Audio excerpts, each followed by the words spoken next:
Hi, and welcome back to another Scene magazine interview. Thank you, Craig, for joining me today. We've got a lot to talk about you, about fighting in pride, and about maybe a bit of a generational divide. But we're going to dive in just a minute.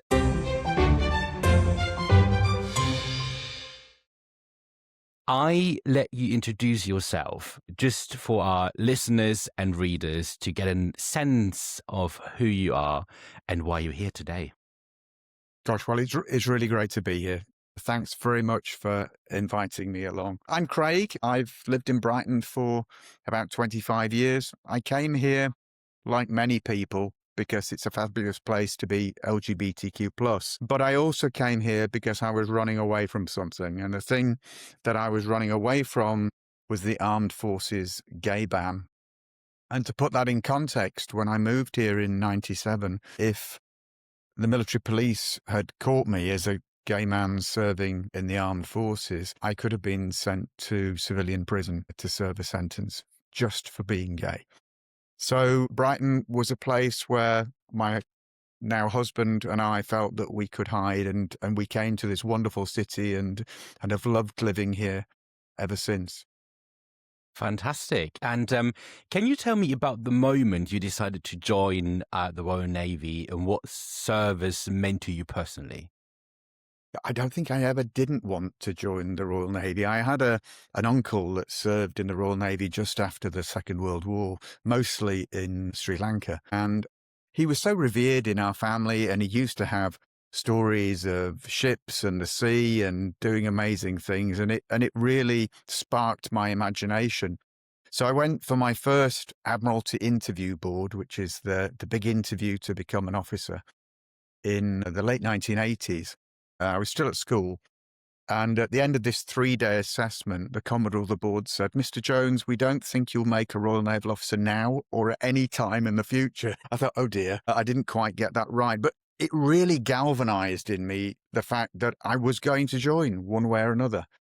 So I went to university, or then Portsmouth Polytechnic, got on with my degree, joined the reserves and learned about the Royal Navy, learned everything that I possibly could. And I went back to the Admiralty Board and passed. And I went to Britannia Royal Naval College in Dartmouth on the 13th of September 1989. You never forget the day that you joined up. And a very, very exciting career began. You said you joined you joined the Navy in the 80s. I mean, that was a very different time for LGBTQ people in the UK. What was it like navigating your identity while serving before the ban was lifted? I mean, it was very tough. I came to realize that I was gay literally weeks before I joined the service. There were many reasons not to be gay in the late 1980s. It was a repressive social circumstance. People didn't like LGBTQ plus people, and most people were not out. And there were good reasons for me to try and be something else. I was walking down Elm Grove in Portsmouth, literally 3 or 4 weeks before I joined up, and a magazine caught my eye on the shelf, and I went in and I bought it from this newsagent. And please don't panic, it was actually the Radio and Television Times. And I realized I'd bought it because it had a picture of Michael Ball on the front cover. And please forget images of Edna Turnblad or something modern. Actually, 30 or 40 years ago, he was really quite hot. And I thought, oh my God, I fancy Michael Ball, which sounds appalling in itself. But actually, the key point was that I realized that I was gay. But what was ahead of me was this wonderful career and this exciting future. And being gay in 1989 was not going to be a good thing for me. So I walked through the main gates at Britannia Royal Naval College, and I left all that behind me. And for the next 5 years or so, I had an incredibly exciting career. I went straight to the fleet. I joined a big warship, HMS Bristol. I went around the world in her. I then went out to the Caribbean in a frigate, and I was a boarding officer working with the US Coast Guard they were running out of Key West. We were mobile. And that was really exciting, looking for essentially boats carrying cocaine from South America to the north.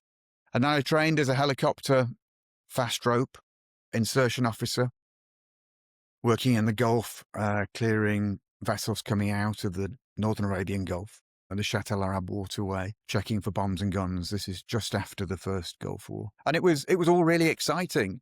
And then I was made second in command of a Northern Ireland patrol boat, working on Belfast Lock and Carlingford Lock.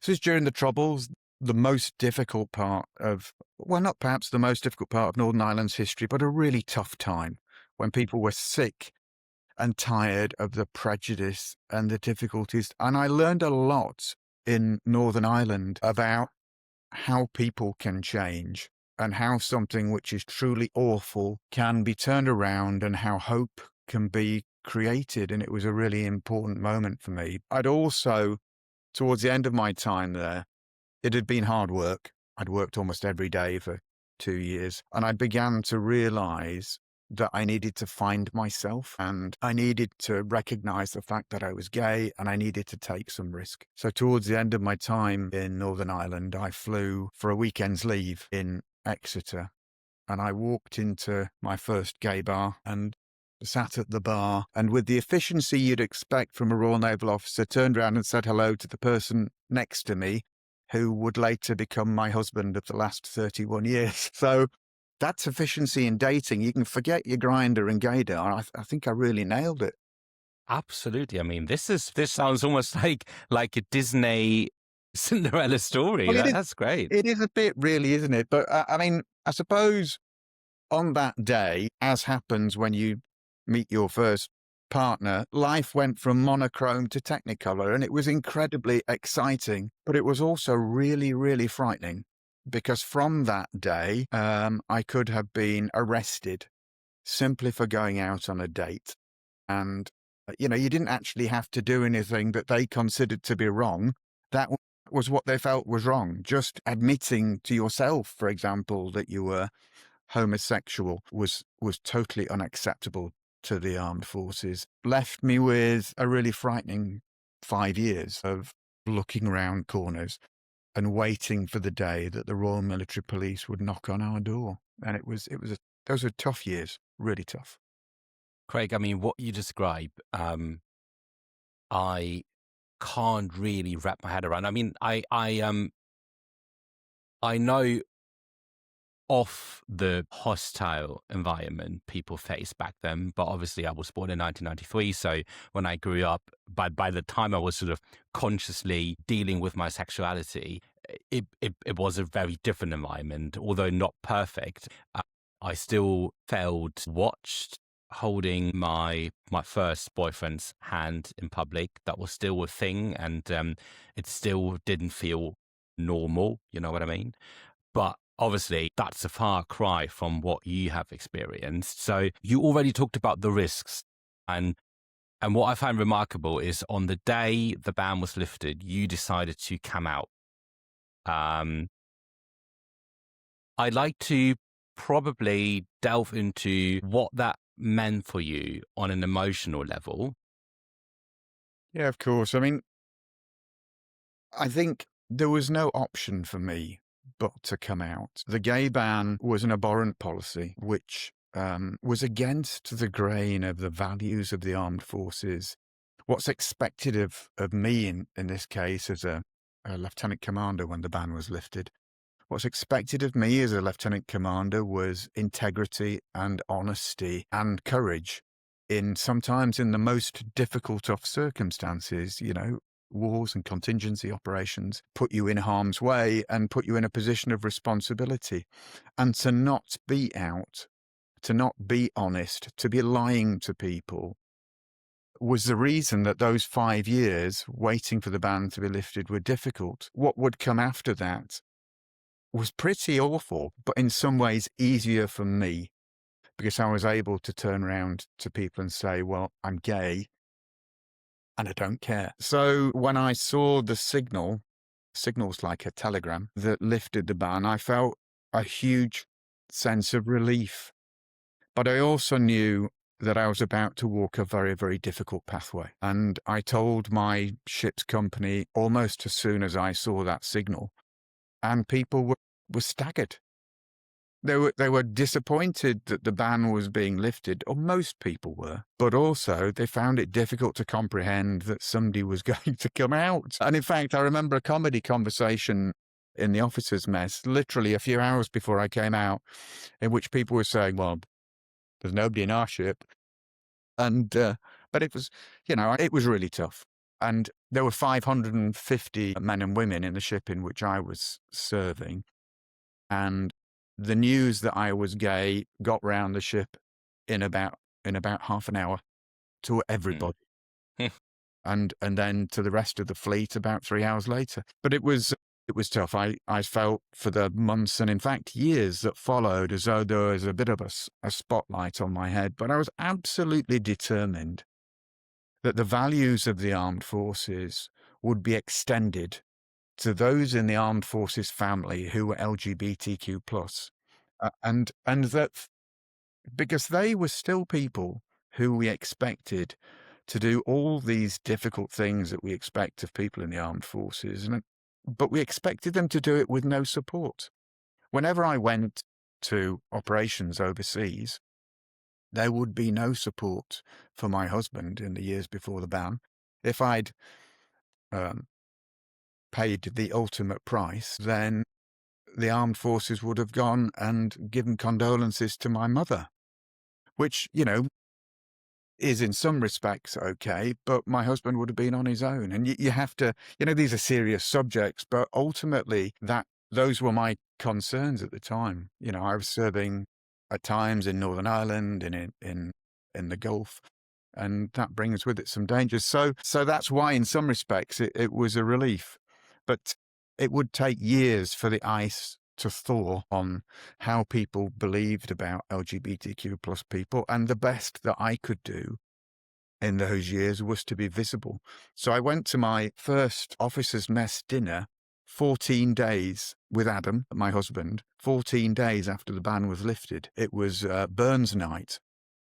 And I remember having a ridiculous conversation with the commanding officer, who was deeply concerned that we might dance at this Burns night together. And I couldn't really understand the concern. And then it dawned on me that he had this idea that we might waltz round the dance floor together. And I said to him, "Look, sir, it's Burns night, celebration of Robert Burns, and it's a ceilidh. Everybody will be dancing, and I'm sure it'll just be a jig, so don't worry too much." But those were the types of ridiculous sensitivities. Mm. I thought, damn it, we're going. So Adam put on his black tie, I put on my officer's mess uniform, and we went. And of course, the world didn't fall in, and we didn't waltz round the dance floor, because I don't think my colleagues would have been quite ready for that. And what I did see was the officers' wives recognized how profoundly difficult that was for us and really looked after us. And that was the beginning of me seeing that the armed forces would have this opportunity to change. But it was a glimmer of light in a very dark storm. I mean, this alone, obviously, there are so many lessons I think we can learn from that part of your story. Um, One thing because just the other day I came across that ridiculous accusation from some of the louder voices on the sort of out end of the right political spectrum, referring to almost a pandemic of gay and trans people. More and more people come out as gay and trans. But what that really shows is if you create the environment for people to be themselves, and obviously you get more people to come forward. Very good example when you said, "Oh, there's no one on my ship." Well, there bloody was. And if you give them the room to be themselves, then you might be surprised, because not everyone. I assume you had to deal with some ridiculous stereotypes around what a gay person looks like or how a gay person behaves, that sort of thing. I listened to some ridiculous things. I think that around 2000, military people thought that all gay people were like Julian Clary or Alan Carr or looking back further in time, Larry Grayson and they're all wonderful people, and I celebrate their LGBTQ plus personas. But the reality is that we come in a wide range of sorts and shapes and, characters. And people in the armed forces are sometimes people like me who just happens to be LGBTQ plus. So I think it's just ridiculous paranoia, and I'm just very glad that today LGBTQ plus people are serving at the front line of operations all over the world. They're doing a brilliant job, and while they're doing that brilliant job, they're able to be themselves and be part of the team. And I think people genuinely feel welcome, and I think that's something that really is something to celebrate, because that's restored the values of the armed forces. Exactly. How would you summarize your naval career? Well, the professional side of my naval career, if I'm honest, really ended when I came out. And bear in mind, this is 25 years ago. I was a lieutenant commander on the day that I came out, and I was a lieutenant commander on the day that I left the armed forces. Coming out was the most important thing and the most impactful thing for others as well as myself, that I've done in my life. And I think having the opportunity to change the armed forces to be so much better was a real privilege. Later on, having that same opportunity for the veterans was a wonderful thing. So I loved being in the armed forces. It's a great pity that I didn't become an admiral, but I have no regrets at all. And I look back upon those days, remembering the achievements and trying to forget some of the pain. And I love to talk about fighting with pride. And my first question is about what was the catalyst for founding Fighting with Pride, and how did your naval experience influence the charity's mission? I think there were two things. I felt some sense of erasure of the LGBTQ plus history, but also I was conscious of the fact that the armed forces had not done something that we always do, and that's to go back and pick up the people who have fallen. It's ingrained in our psyche that we leave no one behind, and yet we had left our LGBTQ plus veterans behind. They had been treated disgracefully. They had been vilified, hounded down by the military police. Many had been physically and sexually abused. Some had been sent to prison, and many had been, or nearly all, had been dismissed in disgrace from Her Majesty's Armed Forces. I mean, it was appalling. And I felt that if I didn't gather our band of brothers and sisters and be the catalyst of that, it would never happen. And I also felt that today's armed forces could never be proud of themselves if they had this secret that their veterans had been left behind. I mean, you imagine it today. We see our armed forces marching in pride in London, and they look absolutely amazing. And in my mind's eye, I imagined our veterans standing there watching them with holes in their shoes and, washed in the shame of the ban. And that could not be acceptable. So I gathered together 10 people whose service I knew of. Some people I'd served with, others I knew had from my service career. And I got them all to write a chapter for a book, and I called it Fighting with Pride.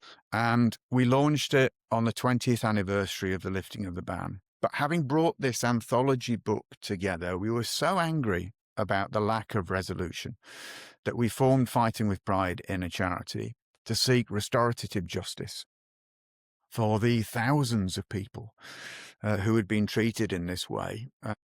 And I began my role as a very, very angry campaigner and started knocking on doors in Whitehall and in Westminster and in the Ministry of Defence. And I have to say, it it's been a tough campaign, but I did find in the armed forces and in the Ministry of Defence that very early on, I could see that we would ultimately win, because telling people, reminding people of their values and reminding people of what had happened in the years of the ban and what had not happened since was a very easy business case for people to understand. But it's been a long 4-year campaign for restorative justice.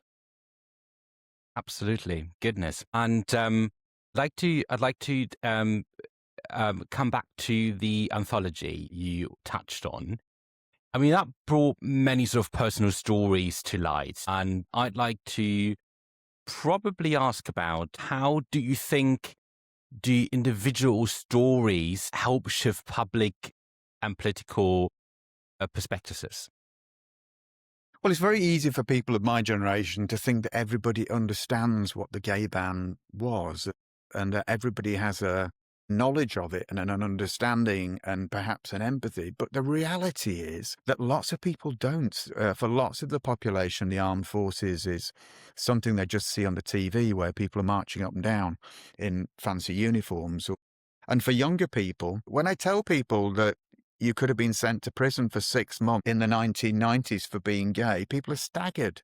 So it was a really helpful way of bringing to a wider public attention what had happened to our LGBTQ plus people. Sometimes when we started talking about compensation for the veterans, people said, well, why on earth should LGBTQ plus people get something just because they weren't able to serve? But when I actually sat down and said to them, well, actually, it's not. It was a bit worse than that we arrested people, we investigated them, we imprisoned them, we did all these horrendous things. Then it opened windows of understanding. So I found the book an amazing vehicle to assist that. And in fact, when the campaign came into Parliament in 2024, in anticipation of that, I published a second book, which was an anthology with 40 chapters, which was chapters written by people that we met on the Fighting with Pride journey.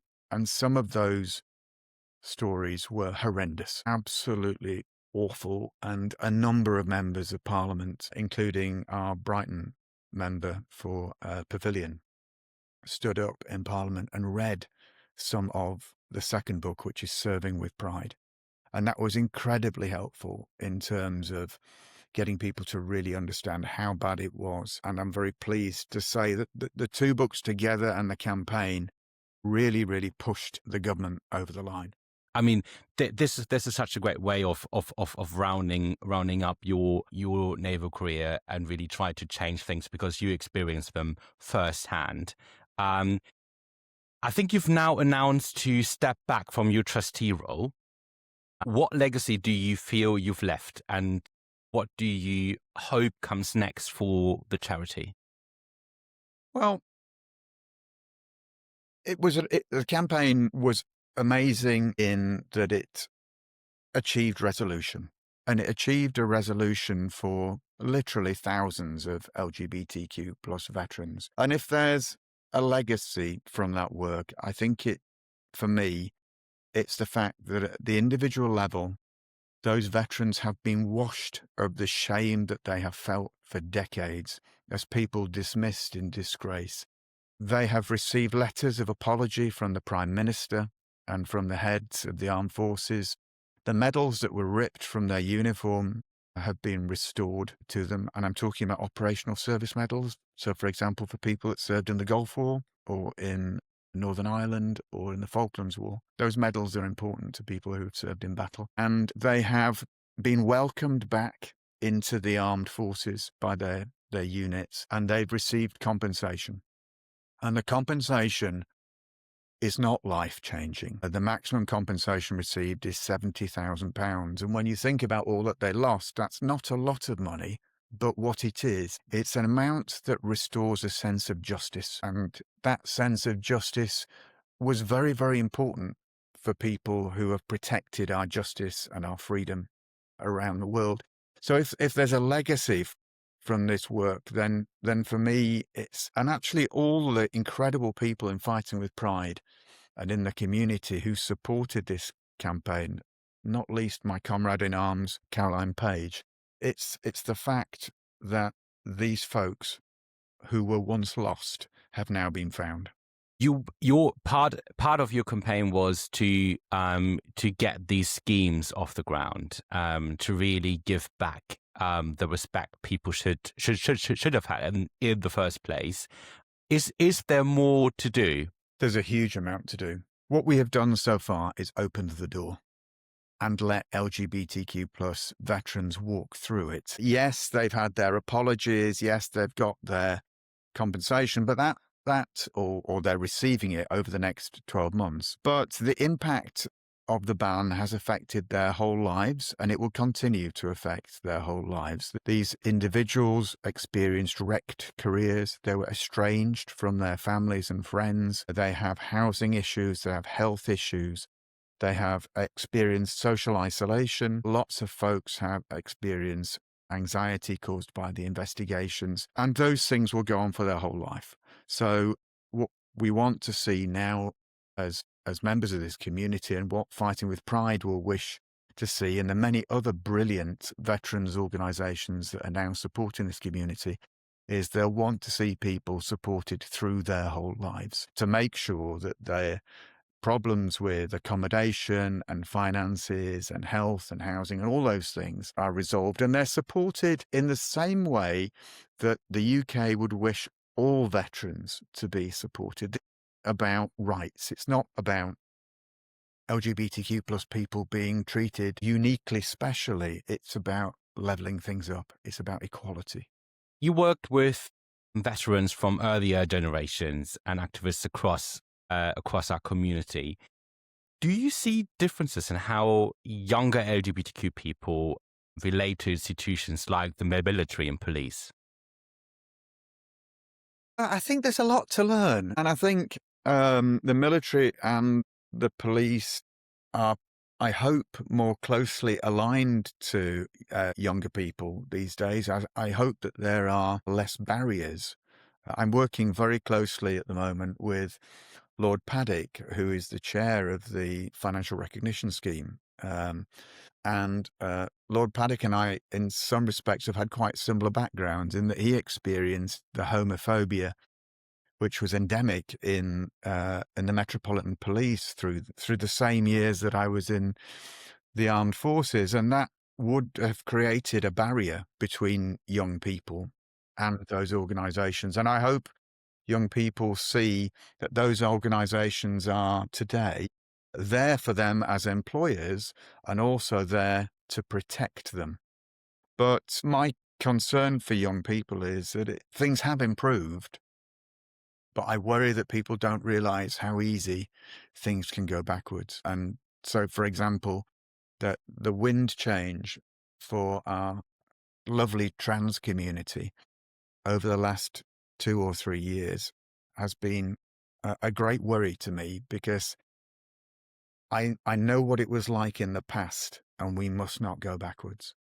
Since we attempted to return to normality after the pandemic, something has definitely changed, and it could be traced back probably to developments in the US and other regions of the world. But unfortunately, everything that happens in America has a great influence on things over here in the UK. Equality and progress are extremely fragile, and I think we are definitely experiencing some kind of rollback. So it's important to be aware of that. I've been particularly aware the last few years because I've been working on this endeavour side by side with the fantastic Caroline Page, who was one of the first transgender officers.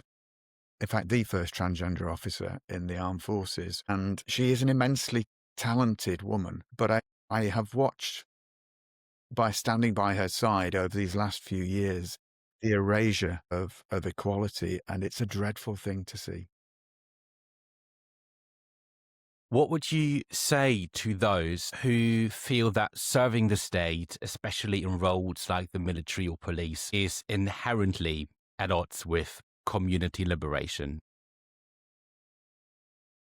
Well, personally, I think that you can be influential in one of two ways.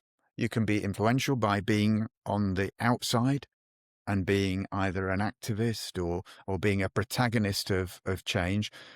But my experience has been to do it from the inside. And I think it's fantastic to have talented and amazing LGBTQ plus people wearing the uniform and being part of those organizations and being the change that they wish to see. So I would encourage everybody to join the armed forces if they think it's a place that they can thrive and that they can have a brilliant career and make a difference. And I think if I could join the Royal Navy again today, I absolutely would.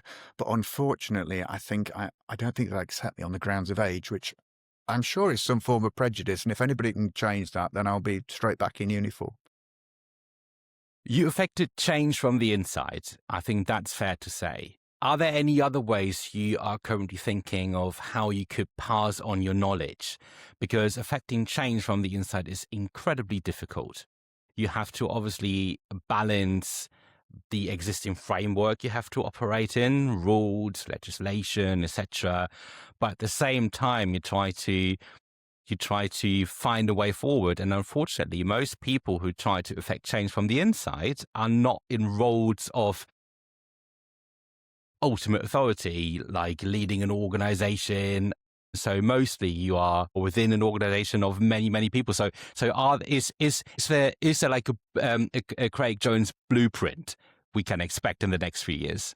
Well, it's interesting that you say that because I was in the presence of Al Khan's, who is the Minister for the Armed Forces, recently, and he said to me that he gets a steady stream of people with various activist campaigns coming to his door. And just before he leaves, he says, "If you want to experience success, go and find Craig Jones and then come back to me," which I think is very sweet and a great compliment. I mean, I think I really enjoy the opportunity of mentoring and supporting people who want to do great things and want to learn how they can have the greatest impact. And I really enjoy doing that sort of thing. So behind the scenes, I am supporting a couple of lost causes on their journey towards being found. And I'll always do that. I think we all have an opportunity to make this world a little bit better. And if we can try and end each day a little better than we found it, each epoch in our life a little better than we found it, then that's a great thing to do. So we definitely that sounds like you are around for the next for the unforeseeable future. I am To absolutely not retired, Leslie, I good, promise you. good. This is what we this is what we want to hear. It's just retirement's just not going to work, I'm afraid. I'm going to have to keep going, but I'm trying to not work weeks which have sort of 70 or 80 hours in them these days. But, I shall keep going with good stuff wherever I can. One of my observations, which I think isn't getting better anytime soon, is that collectively as society, and that obviously includes us as LGBTQ communities as well, we have somewhat unlearned to have conversations and to tolerate and accept other opinions, which leads to, I think, a great deal of community tension within the rainbow family. And you see that across the country with prides being criticized to have certain sponsors or to engage with certain institutions. How can queer communities engage with these institutions critically without dismissing the service and sacrifices of LGBTQ people who chose to serve? Well, I think it's very difficult. Building consensus is tough, and holding consensus. It's something which was very difficult. For example, in our campaign, I spent literally thousands and thousands of hours talking to people one to one to build their commitment and loyalty to fighting with pride, knowing that one day I would have to take a deal to them from the government, which they would not recognize as having brought them a sense of justice, because nothing would ever bring them a sense of justice. But I think you've got to be open and honest and tell people the truth and the reality, and build those relationships, and you can't build relationships by slamming doors in people's face. I mean, when I came out in the armed forces, I had years of very difficult conversations with fellow officers who really, really didn't want me to serve. But it's amazing, actually. Even the most difficult of those over the years found the ability to accept. So, wherever you start in a conversation isn't necessarily where you're going to end. And you have to have those conversations if we're all eventually going to understand each other. But the one thing that concerns me in the LGBTQ plus community is that on the really important issues, we've got to stick together and we've got to have one voice. And for me, the big issue at the moment is the support of trans people. And I think we should all be out on the street with our placards, recognizing the fact that it's trans people today and the rest of us are next. And I know that sounds dramatic, but 4 or 5 years ago, we would not have believed the erosion of equality that's happened for our trans folks. So why would it not be, for example, gay men next, for one reason or another? I think I mean, what you describe already happens in other parts of the world. I mean, we've seen, I think it was the Supreme Court in Italy questioning gay marriage, opening up that topic again, which what we believed has been settled years ago. The same happens in the US. It is incredibly dangerous. It might be trans people today, it's gay people tomorrow, and probably, black people and women the week after. Absolutely. Young people today have experienced nothing more than progress. Every single day, progress, progress, progress. Well, unfortunately, I have to tell you, as a slightly older person, things can go backwards as well as forwards. And so be on your guard. Looking at the present moment, what gives you hope for the future of LGBTQ inclusion into, let's say, traditionally conservative spaces like the armed forces? Well, I think the armed forces is a unique environment. And I mentioned earlier that when we started the conversations in Fighting with Pride about the veterans and values, then it was very quickly recognized that they were out of kilter. And I don't think that the armed forces will go backwards as an organization. And I think I speak regularly to serving personnel, and they are quite dismayed about, for example, the current climate for trans people. And that climate is not changing in the armed forces. And they are continuing to warmly welcome all sorts of different folks, which is really pleasing. But let's see how things go in the years ahead. Coming back to the Craig Jones blueprint we hopefully can expect at some point in the future, what lessons from the military's transformation can be helpful for other organizations that's probably still struggling with inclusion?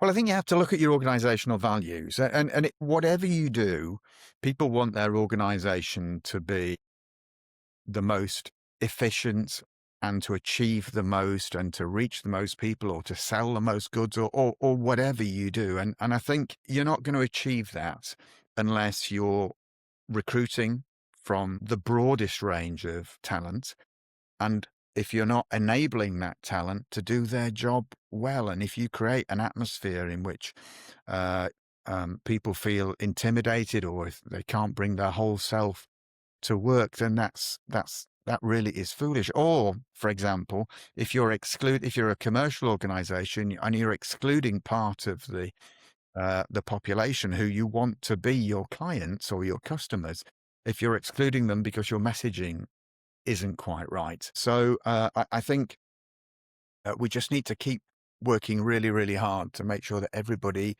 recognizes their organizations. And final question, how has your understanding of identity and belonging evolved through service and advocacy?